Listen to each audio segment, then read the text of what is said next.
오늘 우리에게 주신 하나님의 말씀은 사도행전 20장 17절에서 38절입니다. 오늘 좀 분량이 많죠? 사도행전 20장 17절에서 38절까지 함께 한 목소리로 읽도록 하겠습니다. 바울이 밀레도에서 사람을 에베소에 보내어 교회 장로들을 청하니 오매 그들에게 말하되 아시아에 들어온 첫날부터 지금까지 내가 항상 여러분 가운데서 어떻게 행하였는지를 여러분도 아는 바니 곧 모든 겸손과 눈물이며 유대인의 관계로 말미암아 당한 시험을 참고 유익한 것은 무엇이든지 공중 앞에서나 각 집에서나 꺼리낌이 없이 여러분에게 전하여 가르치고 유대인과 헬라인들에게 하나님께 대한 회개와 우리 주 예수 그리스도께 대한 믿음을 증언한 것이라. 보라, 이제 나는 성령에 매여 예루살렘으로 가는데 거기서 무슨 일을 당할는지 알지 못하노라. 오직 성령이 각 성에서 내게 증언하여 결박과 환난이 나를 기다린다 하시나 내가 달려갈 길과 주 예수께 받은 사명 곧 하나님의 은혜의 복음을 증언하는 일을 마치려 하면은 나의 생명조차 조금도 귀한 것으로 여기지 아니하노라. 보라, 내가 여러분 중에 왕래하며 하나님의 나라를 전파하였으나 이제는 여러분이 다 내 얼굴을 다시 보지 못할 줄 아노라. 그러므로 오늘 여러분의 증언하거니와 모든 사람의 피에 대하여 내가 깨끗하니 이는 내가 꺼리지 않고 하나님의 뜻을 다 여러분에게 전하였습니다. 여러분은 자기를 위하여 또는 온 양떼를 위하여 삼가라. 성령이 그들 가운데 여러분을 감독자로 삼고 하나님이 자기 피로 사신 교회를 보살피게 하셨느니라. 내가 떠난 후에 사나운 이리가 여러분에게 들어와서 그 양떼를 아끼지 아니하며 또한 여러분 중에서도 제자들을 끌어 자기를 따르게 하려고 어그러진 말을 하는 사람들이 일어날 줄을 내가 아노라. 그러므로 여러분이 일깨어 내가 3년이나 밤낮 쉬지 않고 눈물로 각 사람을 훈계하던 것을 기억하라. 지금 내가 여러분을 주와 및 그 은혜의 말씀에 부탁하노니 그 말씀이 여러분을 능히 든든히 세우사 거룩하게 하심을 입은 모든 자 가운데 기업이 있게 하시리라. 내가 아무의 은이나 금이나 의복을 탐하지 아니하였고 여러분이 아는 바와 같이 네 손으로 나와 내 동행들이 쓰는 것을 충당하여 범사에 여러분에게 모본인을 보여준 바와 같이 수고하여 약한 사람들을 돕고 또 주 예수께서 친히 말씀하신 바 주는 것이 받는 것보다 복이 있다 하심을 기억하여야 할지니라. 이 말을 한 후 무릎을 꿇고 그 모든 사람들과 함께 기도하니 다 크게 울며 바울의 목을 안고 입을 맞추고 다시 그 얼굴을 보지 못하리라 한 말로 말미암아 더욱 근심하고 배까지 그를 전송하니라. 아멘. 운동 경기에서 가장 중요한 건 출발이 아니라 결승선입니다. 많은 사람이 시작은 하지만 끝까지 달리는 사람이 많지는 않죠. 그래서 정승재라는 일타 강사가 한 이야기가 굉장히 인상적이었는데 여러분은 최선을 다하시면 그냥 결과는 주어지게 될 것이다 라는 겁니다. 왜냐? 각 분야에 최선을 다하는 사람이 10%가 되지 않기 때문이다 라는 것이죠. 사람은 여러분 생각보다 최선을 다하지 않습니다. 그냥 내게 주어진 일에 열심히 한다라고 이야기하지만 그때그때 살아갈 뿐이죠. 우리 인생에 있어서도 가장 중요한 게 태어난 것을 많은 사람들이 축복하고 하지만 더 중요한 건 마지막 결승선입니다. 오늘 바울은 지금 자신의 사역이 마지막이 될 수 있다라는 것과 그에 따른 각오가 어떤지를 보여주고 있어요. 유두고의 죽음이 있었음에도 다시금 올라가 날이 새기까지 복음을 전하려 했던 이유가 바울에겐 뚜렷이 있는 것이죠.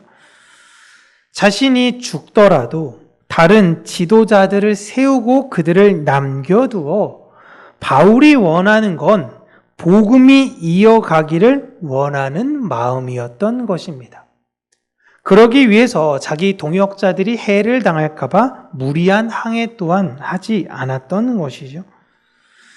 바울은 이번에 자신이 예루살렘에 방문할 때 최악의 상황을 마주할 수 있다라는 것을 성령님을 통해 먼저 듣게 되었습니다.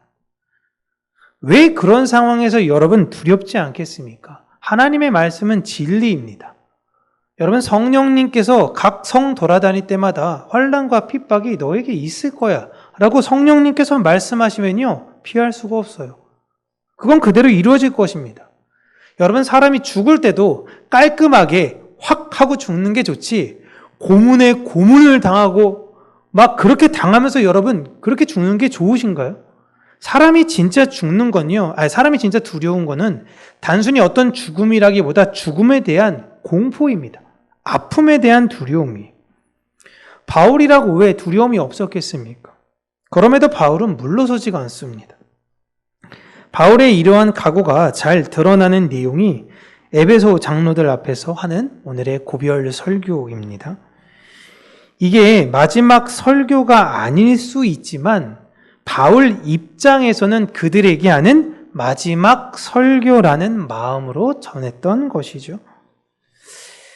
이런 바울의 설교에 앞서 오늘 13절과 17절 우리가 읽지는 않았지만요, 그 전반부를 보시면 누가는 여러 지명의 장소를 언급하고 있습니다. 지도를 하나 보여드릴게요.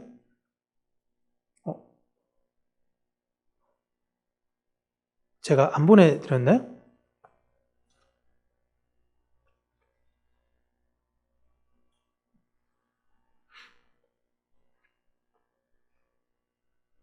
잠시만 기다리겠습니다.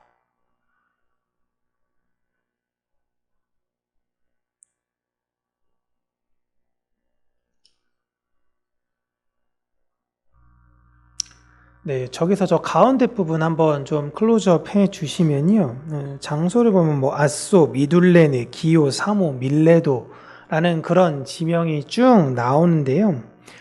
바울이 지금 갔던 곳은 일반적인 항해 경로예요. 그런데 오늘 16절, 우리가 읽지 않은 그 전반 16절의 내용을 보시면요, 바울이 아시아에서 지체하지 아니하기 위하여 에베소를 지나 배 타고 가기로 작정하였다라는 내용이 나옵니다. 에베소를 들렀다가 가도 좋을 것 같아요. 굉장히 멀리 떨어진 지역이 아니잖아요. 뭐 아소, 미둘레네, 이제 기오, 사모라는 섬, 여기 보면은 조금만 가면 바로 에베소라는 지역이 있거든요. 근데 에베소를 그냥 지나갑니다. 에베소라는 지역은 바울이 가장 오래 사역했던 장소예요.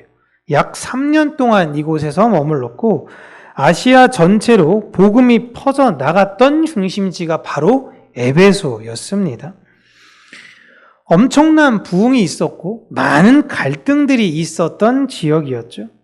아마도 바울을 따르던 제자들이 가장 많은 지역이 바로 이 에베소에 있지 않을까 싶습니다.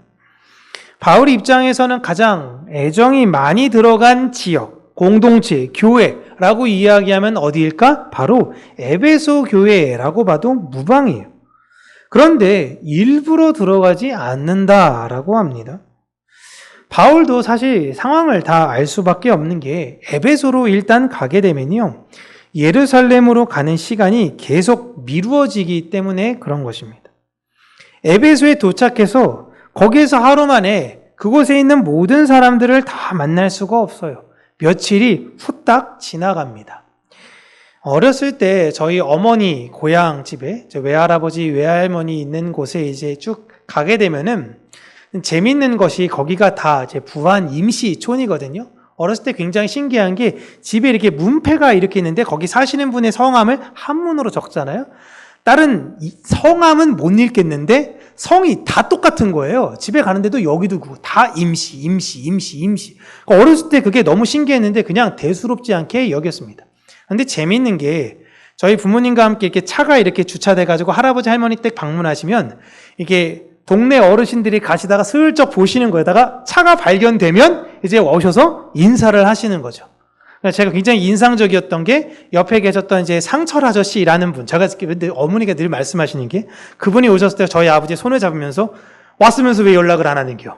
이러는 거였어요. 이러면 섭섭해? 이런 얘기를 하는 건데, 그런 거죠. 바울이 에베소에 갔는데 만약에 누구는 만났고 누구는 안 만났다고 생각해 보세요. 그럼 그분이 나중에 얼마나 섭섭해했을까? 여기까지 왔는데 왜 나를 안 만나고 그냥 가느냐라고 이야기할 수 있겠죠. 그렇게 다 만나다 보면요, 여러분 며칠이 금방 지나가요. 그렇게 바울이 생각한 방법은 환승하는 장소인 밀레도에서 에베소의 장로들만 따로 불렀던 것입니다. 만약 바울이 이방 교회에서 모인 헌금을 예루살렘 교회에 전달할 목적만 있었다면 에베소에서 한 며칠만 있어도 괜찮을 것 같은데요. 조금이 있으면 여러분 오순절입니다. 바울의 계획은 지금 오순절이 되기 전에 절기를 지키러 전 세계에 모인 유대인들이 예루살렘에 있을 건데 그들에게 복음을 전할 절호의 기회다라고 생각을 했던 거예요. 그런데 그 전에 우리 3절을 읽어보시면 3절에 수리아로 가는 배가 있었는데 그거 안 타거든요, 바울이. 그거 안 타고 마게도니아 지방을 돌아가는 육로로 갑니다. 그게 동역자들의 안전 때문이라고 이야기했지만 제가 바울이 잘 계산한 거예요. 여러분, 사도 바울은 굉장히 명석한 분입니다. 엄청나게 잘 계산을 한 거예요. 평범한 날엔, 일반적인 날에는 배 타고 만약에 수리아에 도착하는 경우 바울을 죽이려고 했던 유대인들이 한국 곳곳에 있어서 바울을 비롯하여 바울의 동역자들도 함께 위기에 처할 수 있어요. 그런데 오순절이라는 절기를 앞두고는요, 유대인들이 그냥 그 항구에 계속 머물러 있을 수가 없는 겁니다. 바울이 언제 올 줄 알고 거기 계속 있습니까?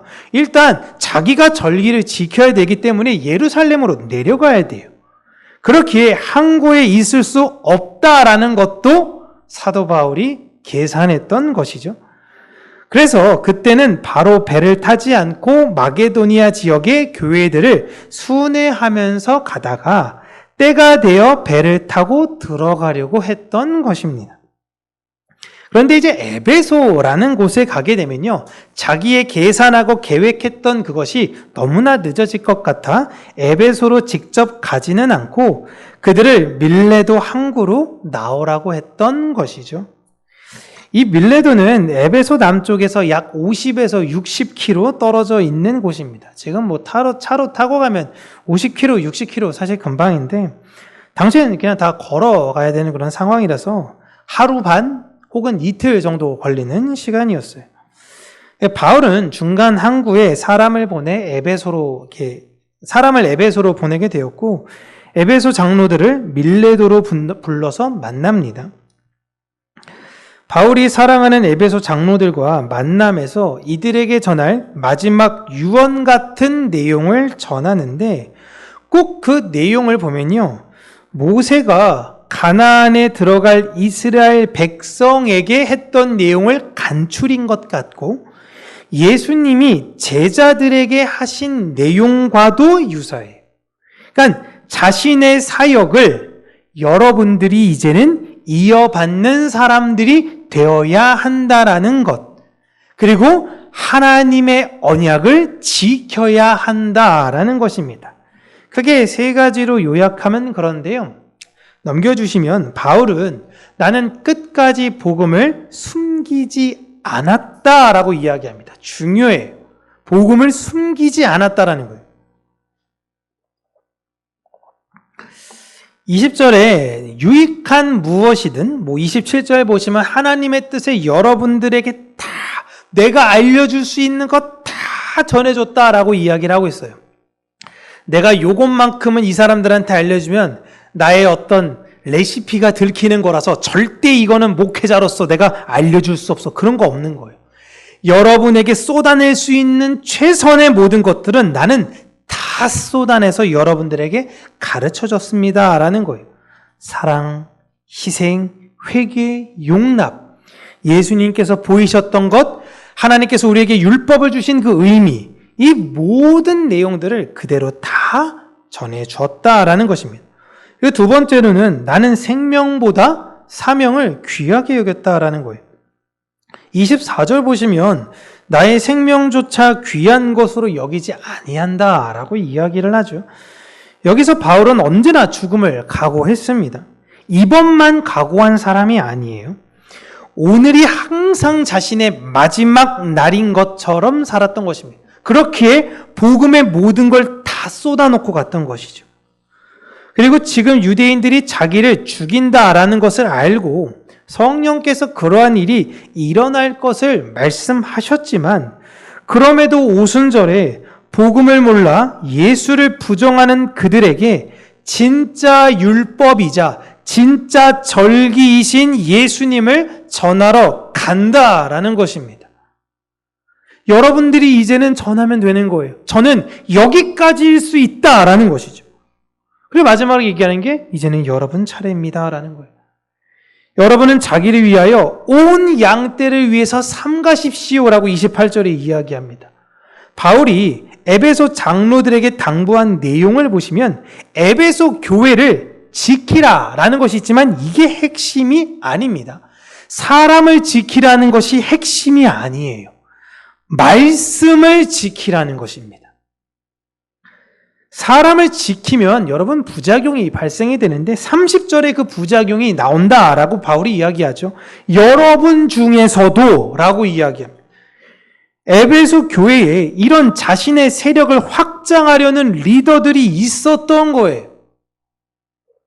내가 갖고 있는 지식과 지혜와 명철함으로 다른 사람들을 내 편으로 끌어모으려는 이 사람들의 특징이 뭐예요? 사람을 지키려고 했다라는 것입니다. 근데 바울이 당부하는 건 여러분 사람을 지키라는 게 아니에요. 말씀을 지켜야 된다라는 것입니다. 교회를 무너뜨리는 건 밖에서부터 외부에서부터 시작되는 게 아니라 안에서부터 시작이 되는 것입니다. 바울은 자신처럼 리더가 되어야 합니다라고 이야기하는 것이 아니라 말씀을 지키는 사람이 되셔야 합니다라고 이야기를 하고 있어요. 여러분 우리는 교회의 사람을 지키기 위해서 모인 사람들이 아니라 말씀을 다시금 지키며 말씀 안에서 회복을 누리기 위해서 예배당에 모인 사람들입니다. 32절을 보시면 주와 및 은혜의 말씀을 부탁합니다 라고 이야기를 하죠. 교회를 세우는 것은 사람의 능력이 아니라 말씀입니다. 사도 바울이 에베소 교회에서 열심이었지만 다른 지역에선 열심히 좀 덜하지 않았어요. 여러분 열심이고 성실하고 노력하는 사람은요 이 위치에 갖다 놓잖아요. 그럼 이 위치에서도 성실하게 합니다. 이 사람을 들어서 이 위치에 갖다 놓잖아요. 이 위치에서도 성실하게 합니다. 그런데 요령을 피우는 사람들은 이 위치에 갖다 놔도 요령을 피우고요. 저 위치에 갖다 놔도 요령을 피워요. 바울은 항상 성실하게 살았어요. 그런데 하나님의 때가 에베소 교회에 일어나 하나님의 부흥이 있었던 것뿐이지 자신의 노력과 자신의 열심으로 에베소가 더 특별하게 부흥했다라는 것을 생각한 사람이 아닌 것입니다. 우리가 지켜야 되는 것은 하나님의 약속입니다. 그게 여러분을 지키는 거예요. 우리들끼리의 약속을 지키는 게 아닙니다. 유대인들을 예수님께서 책망하신 이유, 그리고 구약시대에 유대인들이 망하게 되었던 그 본질적인 이유는 하나님의 약속의 본질을 버리고 자신들이 세워놓은 틀을 지키려고 했기 때문이에요. 이게 하나님의 뜻이야라고 우리들이 결정하고 설정한 다음에 이게 하나님의 뜻이니 이걸 지켜야 한다라고 목을 맸던 것입니다. 그래서 망한 거예요. 교회도 마찬가지입니다. 예수님께서 제자들에게 이야기하십니다. 새 언약을 너희들에게 줄게. 야, 잘 적어. 잘 기억해. 얼마나 많은 말씀을 하실까? 서로 사랑해라. 끝. 그것만 하면 사람들이 너희들이 예수 믿는 사람이라는 걸 알게 될 거야. 끝이에요. 그리고 그곳에서 이제 바울과 에베소 장로 모두 무릎을 꿇고 함께 기도를 하죠. 그리고 모두 울면서 바울을 배까지 배웅합니다.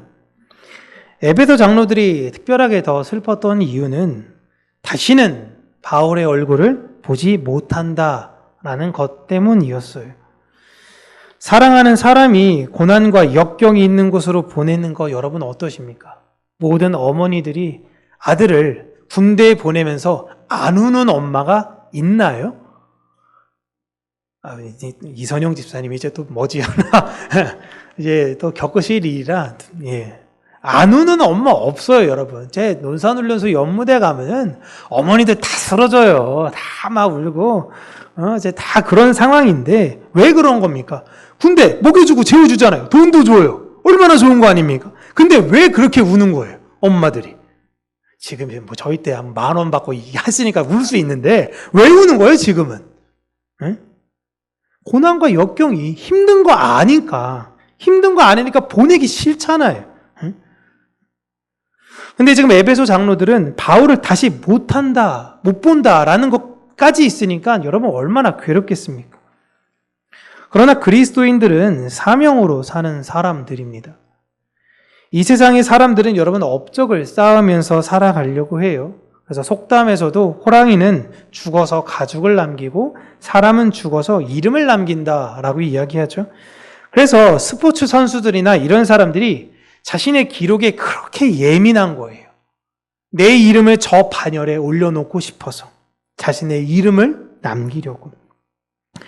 그러나 그리스도인들은요, 나의 이름을 남기는 사람들이 아니라 복음을 남기는 사람들입니다.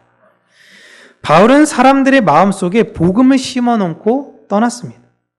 여러분도 여러분들과 관계된 사람들에게 복음을 심고 떠나는 분들이 되기를 바라요.